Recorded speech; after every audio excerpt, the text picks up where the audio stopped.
নমস্কার, আমি রুমু ব্যানার্জি, আপনাদের যোগা, প্রাণায়াম অ্যান্ড মেডিটেশন কোচ এবং আমি লাইফ কোচও আর সঙ্গে আমি হিলিংও করে থাকি। তো আপনারা সবাই কেমন আছেন? আশা করছি খুব ভালো আছেন। আমিও কিন্তু খুব ভালো আছি। আজকে আমি যে বিষয়টা নিয়ে কথা বলবো সেটা হলো মোটিভেশন। সেলফ মোটিভেশন বলাই বরং ভালো। ধরা যাক, যদি আমরা ঠিক করি যে কোনো একটা বিষয়ে আমরা কাজ করব, ধরুন আমার কেরিয়ারটাকে একটু উন্নত করব বা কিছু একটা নতুন শিখব বা ঘরের একটা নতুন কোনো কাজ করব, এ ধরনের কোনো কিছুই আমরা করব বলে ঠিক করি। দেখা যায় প্রথমে তো খুব উদ্যোগ থাকে আমাদের, সেই উদ্যোগ নিয়ে আমরা কোনো কাজ শুরু করি কিন্তু সেটা শেষ করতে পারি না, মাঝপথেই আমরা কিন্তু ছেড়ে দিই। সেক্ষেত্রে বলি, সেলফ মোটিভেশনটা কিন্তু ভীষণ জরুরি। বাইরের থেকে মোটিভেশন তো অবশ্যই নেওয়া যেতে পারে, সে বিষয়ে কোনো অসুবিধা নেই। তবে সেই মোটিভেশনটাকে বজায় রাখতে গেলে কিন্তু ভেতর থেকে নিজেকেই মোটিভেটেড থাকতে হবে। সেটা আমরা কিভাবে থাকবো? সেক্ষেত্রে বলি, আমাদের পৌরাণিক যে সমস্ত বই রয়েছে তার মধ্যে একটি বই অত্যন্ত গুরুত্বপূর্ণ, সবাই আমরা তার নাম জানি, সেটা হচ্ছে শ্রীমদ্ ভগবত গীতা। এই গীতা যদিও বা হাজার হাজার বছর আগে লেখা, এখন মনে হতে পারে যে এই আধুনিকতার যুগে এই গীতার কী বা প্রয়োজন আছে, কিন্তু এই গীতা কিন্তু সর্বকালীন, সব সময়ের জন্য। খুলে একটু মন দিয়ে পড়ে অর্থগুলো যদি বোঝা যায় তাহলে বুঝতে পারবেন প্রত্যেক কটা জীবন চলার পথে প্রত্যেক দিনে আপনাকে এই বই কিন্তু সাহায্য করবে। এতে এমন কোনো কিছুই লেখা নেই যেটা এই কালে চলবে অথবা ওই কালে চলবে না। এটা একটা সম্পূর্ণ বেসিক ধারণার ওপরে লেখা, যেটা পড়লে পরে সবাই উপকৃত হবে। যেরকম ধরুন, আমরা সবাই জানি গীতায় শ্রীকৃষ্ণ বলেছেন যে কর্মের ফলের আশা না করে কর্ম করে যাও। কিন্তু আজকালকার দিনে আমরা বেশিরভাগ ক্ষেত্রেই এমনভাবেই মোটিভেটেড থাকি যে সবার আগে আমাদের ফলটাই দরকার লাগে।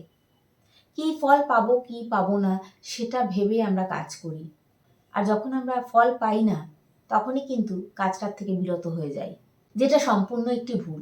কৃষ্ণ কিন্তু অর্জুনকে বলেছিলেন, যুদ্ধ করবে বা যুদ্ধ করবে না সেটা তোমার হাতে, কিন্তু যুদ্ধ করার পরে তুমি জিতবে কি জিতবে না সেটা কিন্তু তোমার হাতে নেই। সুতরাং এক্ষেত্রে বোঝা যাচ্ছে যে কর্মটা আমাদের হাতে, কিন্তু কর্মের ফল কিন্তু আমাদের হাতে নেই। আর বলা আছে কর্মই কিন্তু ধর্ম।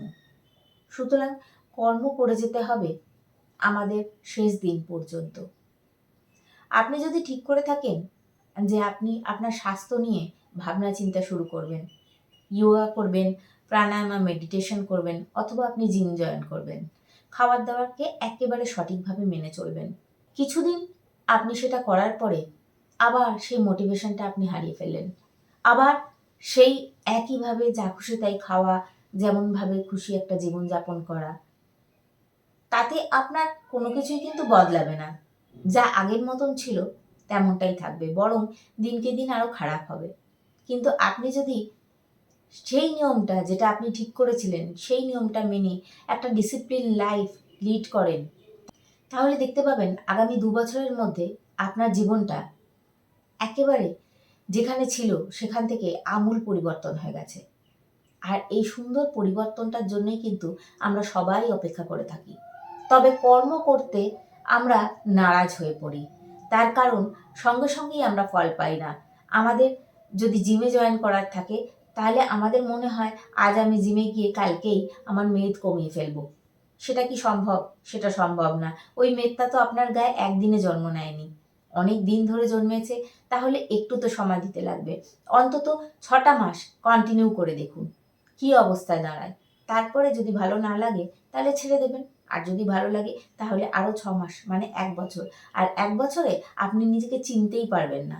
যেদিন জিমে যাবেন সেই দিনকে একটা ছবি তুলে রাখবেন, আর 1 বছর বাদে আবার একটা ছবি তুলবেন, আর দুটোকে কম্পেয়ার করে দেখবেন আপনি কোথায় ছিলেন আর কোথায় এসে পৌঁছিয়েছেন। যদি আপনি ঠিক করেন যে আপনি ফ্রেঞ্চ ল্যাঙ্গুয়েজ শিখবেন বা অন্য কোনো ল্যাঙ্গুয়েজ শিখবেন, তাহলে আপনি আজকে নিজের একটা ভিডিও করে রাখুন সেই ফ্রেঞ্চ ল্যাঙ্গুয়েজটা যেদিন আপনি শুরু করলেন সেই দিন। আর যেদিন 1 বছর কমপ্লিট হয়ে যাবে সেদিনকে আপনার ফ্রেঞ্চ কথার একটা ভিডিও করুন, দুটোকে তুলনা করে দেখুন কী অবস্থায় দাঁড়ায়। দেখবেন অনেক তফাৎ, অনেক তফাৎ। তখন নিজের ওপরে আপনার গর্ববোধ হবে। তখন আপনি বুঝতে পারবেন যে আগের থেকে ফলের আশা করার কোনো দরকার নেই, কর্ম করলে ফল কিন্তু আসে। তবু এক্ষেত্রে বলবো সবসময় নিজেকে সেলফ মোটিভেটেড রাখবেন। দরকার হয় মোটিভেশনের বই পড়বেন, মোটিভেশন স্পিচ শুনবেন। হ্যাঁ, এই বাইরের মোটিভেশনগুলো আপনাকে কিন্তু কিছুক্ষণের জন্যই মোটিভেটেড রাখবে, তারপর কিন্তু আবার সেই মোটিভেশন থিতিয়ে যেতে থাকবে। তাহলে কি করবেন? তাহলে সেলফ টক করবেন, বলবেন I am the best, I can do everything, I am blessed. নিজেকে আপনি উন্নতভাবে দেখুন, দেখতে শুরু করুন আপনার জীবনটা একেবারে আমূল পরিবর্তন হয়ে গেছে। সারাটা পৃথিবী যদি পরিবর্তন করে, আপনি কেন করবেন না? নিজেকে পরিবর্তন করা অত্যন্ত জরুরি। একটা উন্নত জীবন আমাদের প্রত্যেকেরই কাম্য, তবে তার জন্য যে কর্ম দরকার সেটা করতে আমরা বেশিরভাগ লোকজনই পছন্দ করি না। তাই জন্যই আমরা একই জায়গায় থেকে যাই অথবা তার থেকে নিচে চলে যাই। কিন্তু আজকে একটা এই ডিসিশন নিন, যে ডিসিশনটার পেছনে আপনি দাঁড়িয়ে আছেন সেই ডিসিশনটা আপনি নিতে পারছেন না, ঠিক সেই ডিসিশনটা আজকে আপনাকে নিতে হবে। আজকে ঠিক করে ফেলতে হবে যে আপনি আজকে থেকে নিজেকে অন্য রূপে দেখবেন, অন্যভাবে ভাববেন। আমি প্রায় প্রতি কটা ভিডিওতেই বলে থাকি যে আমরা প্রত্যেক কটা জীব এই পৃথিবীতে নিজের উদ্দেশ্য নিয়ে এসেছি, নিজের কর্ম নিয়ে এসেছি। সেই কর্মটাকে আমাদের করতে হবে, সেই কর্ম থেকে বিরত থাকা যাবে না। সুতরাং আপনিও একটি গুরুত্বপূর্ণ ব্যক্তি এই পৃথিবীতে, সেই জন্য আপনাকে সেই দায়িত্ব নিয়ে এগিয়ে যেতে হবে। ভাবলে চলবে না যে এ আমাকে কি বলছে, ও আমাকে কি ভাবছে। যে যা খুশি ভাবুক, তার ভাবনা নিয়ে আপনার ভাবনা নয়, তার ভাবনা বদলানোর দায়িত্বও আপনার নয়। আপনার দায়িত্ব শুধুমাত্র নিজেকে বদলানো। আপনি যদি নিজেকে বদলান তাহলে এই সারা পৃথিবী আপনার জন্য বদলে যাবে একদিন। সেই দিনটা দেখবেন আপনার খুশিতে খুশিতে ভরে গেছে চারদিক। আপনি নিজেকে top of the world feel করবেন, যেন ওপর থেকে পৃথিবীটাকে আপনি দেখতে পাচ্ছেন, খুব সুন্দর সবুজ পৃথিবী। এটাই আমাদের সবার কাছে কাম্য, তাই তো? তাহলে সেলফ মোটিভেশনটা ভীষণই জরুরি। আশা করছি আপনারা এভাবে নিজেদের সেলফ মোটিভেটেড রাখবেন, নিজেদের কর্মগুলোকে ঠিক করবেন, একটা রুটিন বানাবেন, ডিসিপ্লিনে বেঁধে ফেলবেন নিজেদের জীবন, উল্টোপাল্টা খাবার থেকে বিরত থাকবেন, রুটিন মেনে খাবেন, সুস্বাস্থ্যকর খাবার দাবার খাবেন এবং অনেক আনন্দে থাকবেন প্রত্যেক দিন ব্যায়ামের মাধ্যমে। আজকের ভিডিওটা এই পর্যন্তই। যদি ভালো লাগে একটা লাইক, শেয়ার অ্যান্ড সাবস্ক্রাইব করে দেবেন। আগামী দিনে আবার দেখা হচ্ছে একটা নতুন ভিডিওর সাথে। ততক্ষণের জন্য টাটা, বাই বাই।